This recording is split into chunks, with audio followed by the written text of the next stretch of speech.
شكرا الحمد لله ألف مرة والرب براناتي برغري لوكاسيس يا ربي gaafatti kana waan kan irraa dubbannu namoonni baay'een nama inaaffaa qabu wayinus yaa beektu ergamaan rabbii maal jedhe beektu man ra'aa minkum munkaran falyughayyir biyadihi aw biqalbihi aw bilisaanihi jedhe hadiisa kanatu nu dirqawanna kan irraa dubbachuu namni waan shari'aa balleessu tokko arge isin irraa jedhe dhaabbattanii ilaaluu isirratti haraama maal gootu yookaan harka keessaniin itti deemtanii wanna sana jijjiiruudha yookaan arraba keessaniin yoo arraba keessaniin dubbachuu dhorkamtan qalbii keessaniin jibbuu qabdu jedhe kun nuti carraa kana keessaa carraan nuti qabnu carraa arrabaan dubbannee wanna kana sirreessuu qabna si galee isin lammanuu warra namaatti xaallettaniituma simmettanii ol baatanii si galee sirreessitanii inni kunis maallaqatti baasee qaba miskiintichi barnoota baratu kunoo dhageessee kaate sagalee warra achi naqabiyan naqabiin qabu adaadaasiiti kan ammatti naasa'e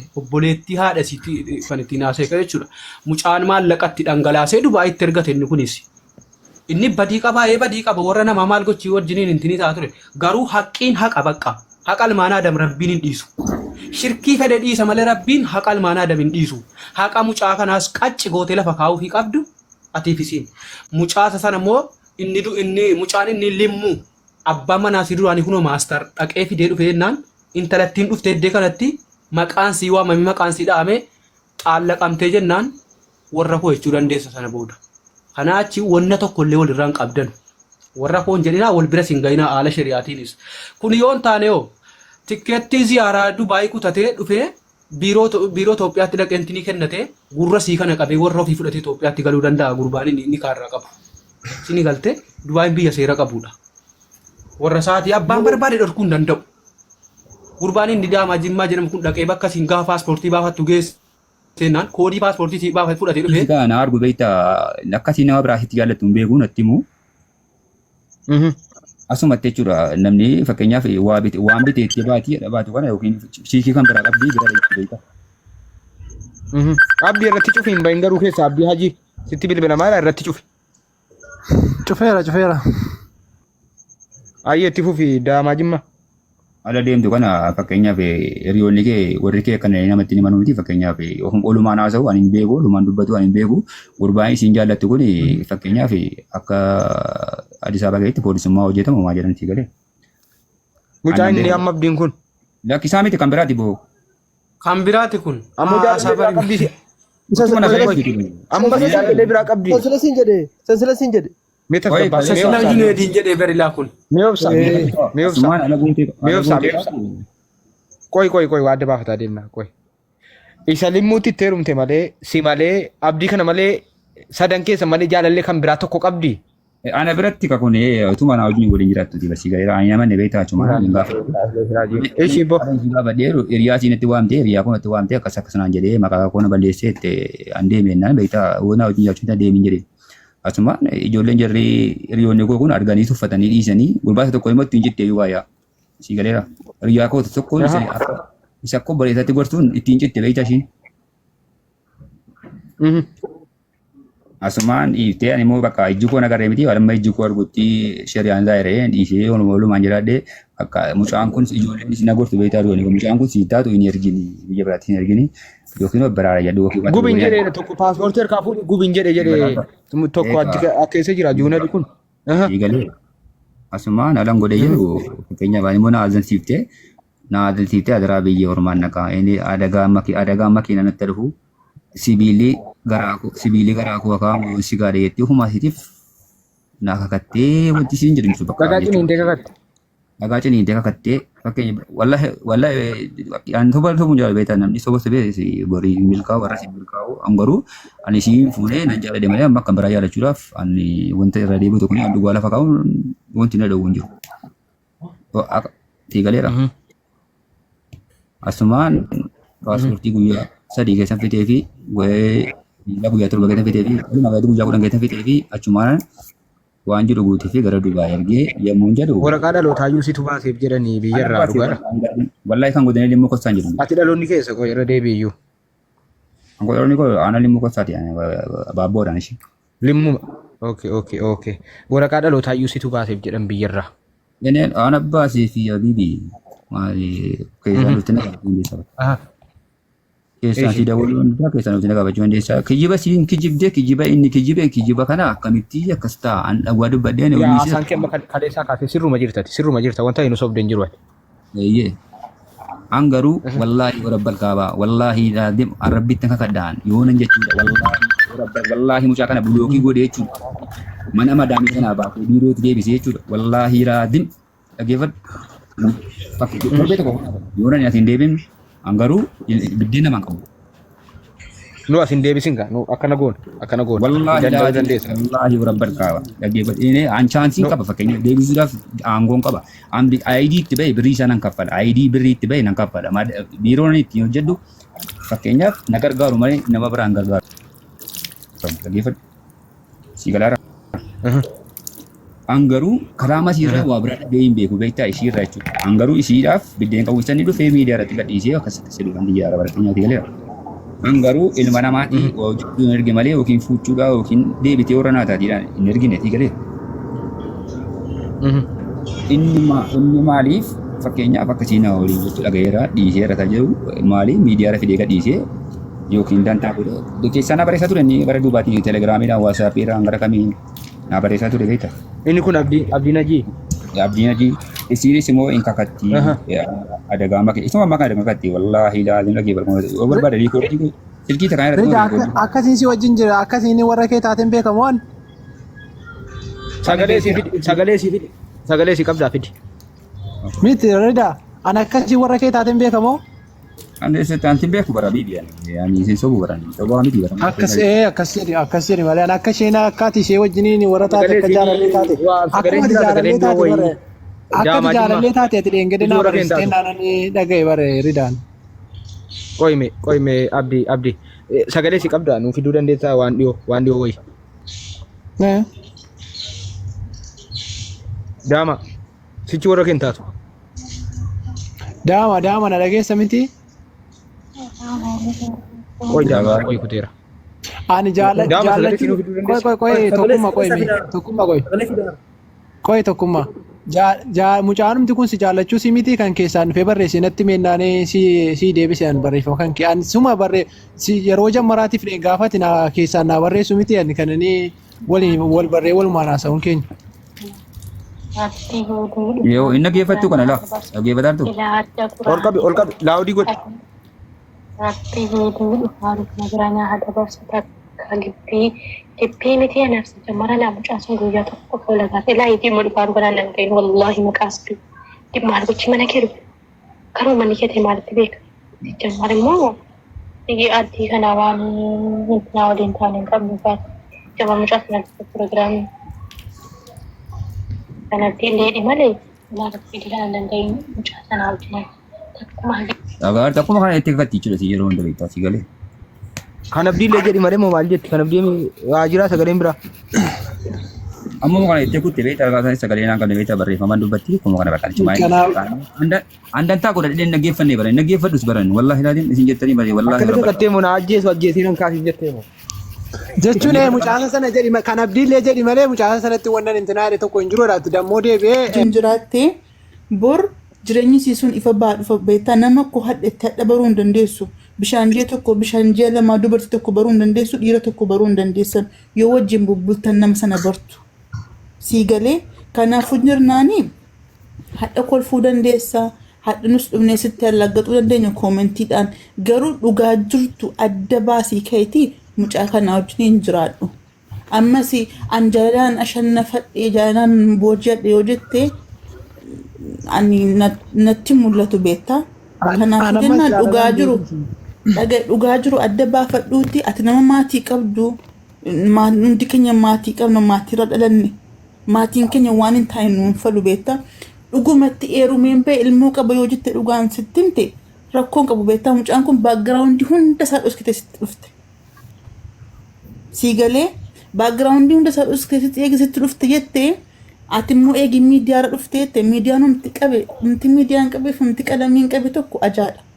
Kanaafuu haasaan kun boru qabbanaa miti viidiyoon kun immoo boru immoo hin badu beektaa. Kanaafuu dhugaa jiru adda baafadhuuti wajjin jiraadhaan kanuma manis ni jedha maaliif kaleessas sin dhaggeeffataa turre dhumarra tokkummaa mana cufeen naan baane silas eegimuu beengalee amma yoo wanaa taa'in isin dhaggeeffadhaa jira kan keetti as deebi'ame. Kanaafuu umti dhokate wayii jira mucaa kana biratti si durbaa biratti. Umti dhokate wayii jira waan dhokate sana ifa siifa gootu wajjiniin jiraadha. Yoo wal dhiistanis wal dhiisaa kanumaan isin jedha akka obboleessummaatti. Sii galee Galatoom. kanumamti jiru. Galatoom obboleettiifu. ሮዚ ቴንኪዩ እናመሰግናለን ለሰጣቸው ማልጀደማ ምክር ነው ምክር waan isin gaafa warra namaatti akkana gaafa gorsitu garuu sheemiin isin qabu Rozi warra namaati bari inni tamma irraa dubbatti fayyaa ni kaatirra jira maa tokko ko maa fakkaate beetaa waasi garaa waasi yaadu akkamitti gorsita jechuun no amma jaalladhu tokkuma ko otuma siteefiyyuu akkuma kana beetaa Rozi dhagee no sabari ka Rozi wanna tamma gorsiti ammaan warra namaata maal jechuun akkanatti wajjin jiraadhu miidiyaa irra fidi warra namaati maalitti qabanni maal ni kaatirra jira bar tokko wajjin jiraadhu miti bar amma atti akkasii waan san ifa baaftuudhaaf miti mucaan kun waa tokko hin beeku bar kaleessa ni kaan godhadhe warra namaati qaama ifa baasuu qaban ka'ee warra namaati waan taate warra namaa biraa deebi'u isiin dhufte ifa baaftee mucaan kun maaliif faamiliin hiriyaan isaa yookiin immoo haati abbaan isaa obboleessaa arguu danda'a beektaa mucaan kun irraa falmaara mucattii kanarraa mucattiin kun immoo dudduubni si waan biraati dudduubni si waan biraati inni si mucaa kanatti jettee immoo siqatte immoo waan biraati beektaa inni miskiina rabbiiti bar gidduutti koo qaqame beektaa inni jechuun warra namaa biraa deebi'uu qaba ka Rozi isiin immoo dhugaa jirtu dhuftee miidiyaa kanarratti dubbattee nan biraa deebi'a beektaa yoo biraa deebisin deebi'a yoo wajjin jiraata san jiraata akka mataan isaatti tamani kaa sun Sirriidha galatoom. warra namaa biraa amman deebitamu hin deebitu abdii hajji kaatirra jira Kuwa maal kolfitan jechuun abbaa manaan fidan hojiin godhoon hin deebi'u abbaa manaa fiduu irratti xiyyeeffata. Abdii hajji warra namaa biraa amantaa ati islaama abdii hajji Alhamdulillah. islaama okay shari'aa quraana rabbiitti namantaa hadiisatti namantaa quraana rabbiitti namantaa Quraana rabbii maafitti namanne warra maal bareesso. Nama duuriyyeetti fakkaata. Okay namnati wajjin jirtu kuni warra namaatiin ni kaatirra jira addaan ba'i dhiisi.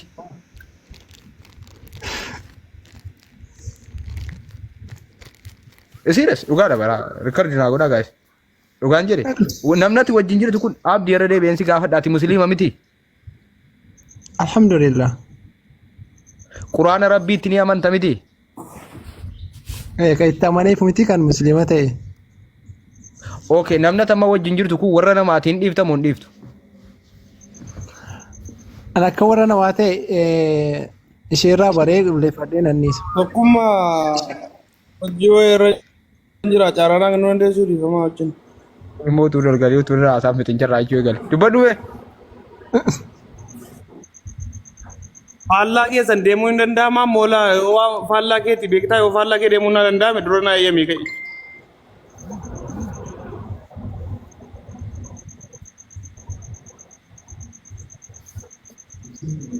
Nagaamu sagaleen koo jiru. Itti fufi kasee eegaa jirra. Faallaa deemtaa miti homaa mul'ata haa dubbadhu man faallaa maal deemtaa? Faallaa maalii deemta warra kee akka namni fuudhu barbaadda qoyi waan gaafatan. Amma walumaa galatti No akimal warra faallaa namaatti utuu hin wajjin deemin qoyi. fakkeenyaaf shamarri tokko fakkeenyaaf Akimal Waa mi'a dubbatu. Warra Waa mi'a keenya- dubbatu. Hadiisaaf quraana irraa ragaatti finnaa dubbatu hadiisaa. Waan hadiisaaf quraanaan walagaa cawwota Quraanuma maali? waliif hidhaabna akimal. Adubbatu Qoyi beektaati. abdii no quraana miti. Akimal waati warra keetiin amma warra qabdaa walitti mufattee warri kee si biraa adda baatee ati hin jaallatta akka namni biraa fuudhuun feeta. Utuu ati nikaa irraa qabdu tun kan kee irra hin jaallattati jechuun namni walitti bu'aa walirraa fagaata xiqqoosi. Hin barbaadda? Hin jaallatta garuu. maa mucaan immoo hin fuune jedhaa gara fuulduraatti itti mari'anne yaan jiruuma. Akkasiin jala. Warra namaa hayi kunan fuudhaa jettaa ishi. Hayi kunan fuudhaa jettaa warra namaa eeggattaa warra kee ishee onan eeggadhe mas Jaalannaa moo'ee. Fakkeenyaaf jarri waliin taane taanaan fakkeenyaaf nan fuudhama marra koo boru nama fuuchuun. hiiki amma Beekamuunis isinis yoo isiidhaan taane marra koo. aboo sheeka wayiti isheen naa godha sheeka wayiti isheen naa godha. Amma Wayi ni sheeka buti maali? tokkummaa Sheeka maali kana hukumii nuti itti godhaa dhaggeeffadhu mee? Hukumiitti godhi Akkamitti warra boo. namaa nan fuudha jettaa mee qoy akimaliin hin gaaffii irraa qaba akkamitti fuuta hayi kunan fuudhaa jetta. qoy mee ayi kunumti jecha dogongoraati shari'aadhaan seeraan Jecha dhaggeeffadhu dogongoraati wallaahi zaaba gala. isa kan shari'a dhaggeeffadhu mee Jallata argu. Abdi ishee Laaki malqoo ilaa. Seera dhiisii shari'aa dhiisiiti seeraan iyyuu otoo isiin gadhiifamuu barbaadde yoo inni jaalala sii qabaate gaa'ela diiggachuun barbaade jettee osii mana seeraa dhatte karaa seeraatiin hin beenna bar nama mugguchiifne beenna yoo isiin mana seeraa dhatte gaa'ela diiggachuu dhuftee jiran abbaan manaa kee gaa'ela diiggachuudhaaf fiqaadanyaa yoo inni dhufe fiqaadanyaa ta'uu dhabe qaxxalii galee jechuun waraqaa jaarsaa kutee erga manni murtii gandatte jechuudha malee abbaa manaatii jaallatu abbaan fedhe adda baasuus hin danda'u fuuchuus hin danda'u amma inni xila qaadiin illee gadhiisuu hin danda'u. Waan sitti maa qoy.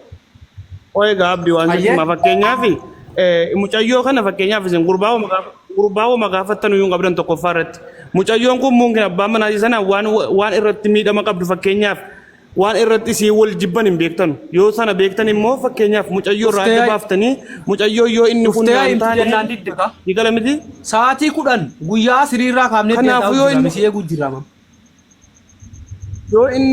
yoo inni kun naan taane jette isuma jaallatte kana jana jantee hirmuu qabda obboleessa koo abdii kun immoo si kan taanaanitti muddii fuudhi. Akimal. Hiikamte taanaan sargiiyyuu wajjin qopheessina. Waa Akimalitti waa hima aboo callisaa.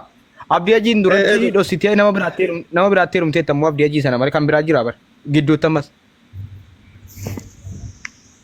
Fakkeenyaaf haala shari'aatti fakkeenyaaf namni tokkoyyuu yoo wal biraa ciisaa jiraate hamma akka qaawwa marfee wal keessa bahutti ijaan argitaniitu heerumuuf dhiisuusi nama biraatti. Wajjinan bulee jedhee himaa jira kunoo suuraa fidee wal keessa jechuun akkana godhe jedhaan jiru nuti. Waqjee 11 wajjin taa'ee jedhee kwaasii taphataa ture. Suuraa miti viidiyoo sun zinaa hojjetan malee wal fuudhuu wanti sin addaan baaftu. Dhaga'e jee 11 Akimal jee 11 wajjin taa'ee waan fedhan wal godhaa turanii sana siyaasa dhiisi ijaan argitee hin argine jee 11 wajjin taa'ee dhiisi hin beekna qalbiin nu beeka ijaan hin argine. Kanammoo siyaasa oo mana murtii yoo mana murtiitti ragaa iji ku ajaamu ija bitaa hin argine.